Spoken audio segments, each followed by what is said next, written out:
কাজ হয় 95 টাকা চুরের বাচ্চারা চুরি করে নিয়ে যায়। এই চুরি দুর্নীতি মানবতন্ত্র দিয়ে বাংলাদেশে বন্ধ করা যাবে না।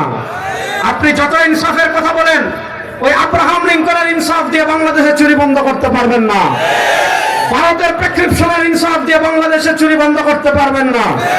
আমেরিকার প্রেসক্রিপশনের ইনসাফ দিয়ে বাংলাদেশের দুর্নীতি বন্ধ করতে পারবে না। বাংলাদেশের দুর্নীতি বন্ধ করতে পারবে এক প্রেসক্রিপশন, সেই প্রেসক্রিপশনের নাম হলো শরিয়া। যদি মাত্র 1 বছরের জন্য বাংলাদেশের বিচার ব্যবস্থায় শরিয়া চলে আসে, বাংলাদেশে কোনো চুরের বাচ্চা চুরি করার সাহস করবে না, কোনো দুর্নীতি করার সাহস করবে না। আমাদের বাংলাদেশের অর্থনীতি দাঁড়িয়ে আছে দুটো জিনিসের উপর। একটা হলো প্রবাসীরা বিদেশ থেকে রেমিটেন্স পাঠায়, আরেকটা হলো এই যে আমরা বিশাল গার্মেন্টস দেখি। এই গার্মেন্টসে আপনার পোশাক আমদানি, পোশাক তৈরি হয়, এগুলো বিদেশে যায়। এই গার্মেন্টস রেমিটেন্স, এই দুইটা জিনিসের উপর আমাদের অর্থনীতির ভিত্তি। এত বিশাল আমাদের ম্যান পাওয়ার, আমাদের বিদেশে জনশক্তি থাকার পরও, এত হাজার হাজার গার্মেন্টস থাকার পরও আমাদের বাংলাদেশের অর্থনীতির চাকা কেন ঘুরছে না? কারণ একটা, আমাদের দেশের প্রবাসীরা মাথার ঘাম পায়ে ফেলে বিদেশে টাকা কামায়, দেশে পাঠায়, ব্যাংকে টাকা জমা হয়, আর চুরের বাচ্চারা সেই টাকা চুরি করে বিদেশে পালিয়ে যায়। আমাদের দেশে এত গার্মেন্টস থাকার পরও কেন আমাদের দেশের অর্থনীতি দাঁড়ায় না? কারণ এই গার্মেন্টস যারা করার সময় চাঁদা দিতে হয়, নির্বাচন আসলে চাঁদা দিতে হয়, পোশাক আমদানি করলে চাঁদা দিতে হয়, আপনার গার্মেন্টসের জন্য পণ্য আনলে জায়গায় জায়গায় ট্রাক থামিয়ে চাঁদা দিতে হয়। বাংলাদেশের চাঁদা চলুক, এটাকে আপনারা চান? জোরে বলেন চাঁদা মুক্ত। এই যে গাজীপুরে বিশাল গার্মেন্টস শিল্প, এই গার্মেন্টসের মালিকেরা একদম নির্ভয়ে কোনো চাঁদার ভয় ছাড়া ব্যবসা করুক, এবং শ্রমিকেরা কোনো ধরনের চাঁদা দেওয়া ছাড়া কাজ করুক। এটা করতে হলে কি করবেন? আগামী 12 তারিখ জিএম রুহুল আমিন ভাইকে চোখ বন্ধ করে হাত পাকায় ভোট দিবেন। আমি আল্লাহর নামে কসম করে আপনাদের কাছে বলে যাচ্ছি, আমি আল্লাহর নামে কসম করে আপনাদের কাছে বলে যাচ্ছি, আগামী 12 তারিখ যদি জিএম রুহুল আমিন ভাইকে হাত পাকা প্রতীকে ভোট দিয়ে আপনারা সংসদে পাঠান, আগামী 5 বছর আপনারা গার্মেন্টস পরিচালনা করবেন, আপনারা পোশাক রপ্তানি করবেন।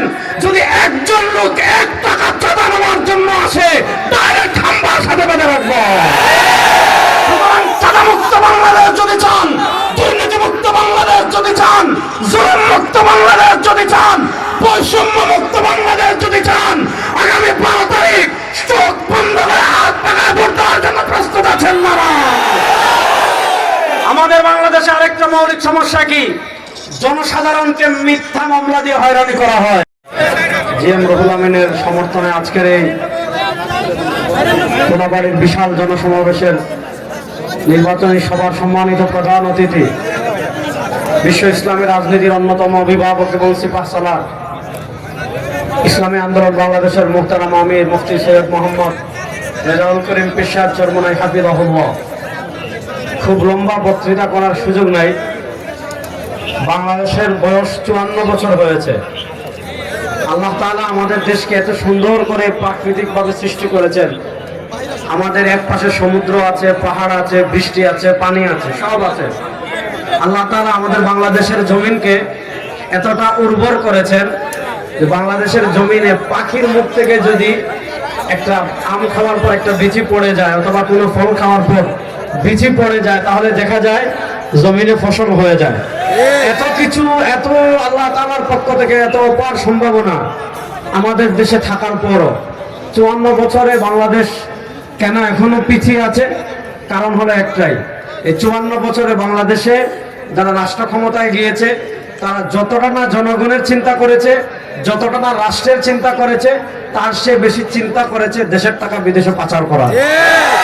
তারা দেশ যতটা না করেছে, তার চেয়ে বেশি চিন্তা করেছে দেশের টাকা বিদেশে পাচার করে, দুর্নীতি করে বিদেশে বেগম পাড়া তৈরি করা।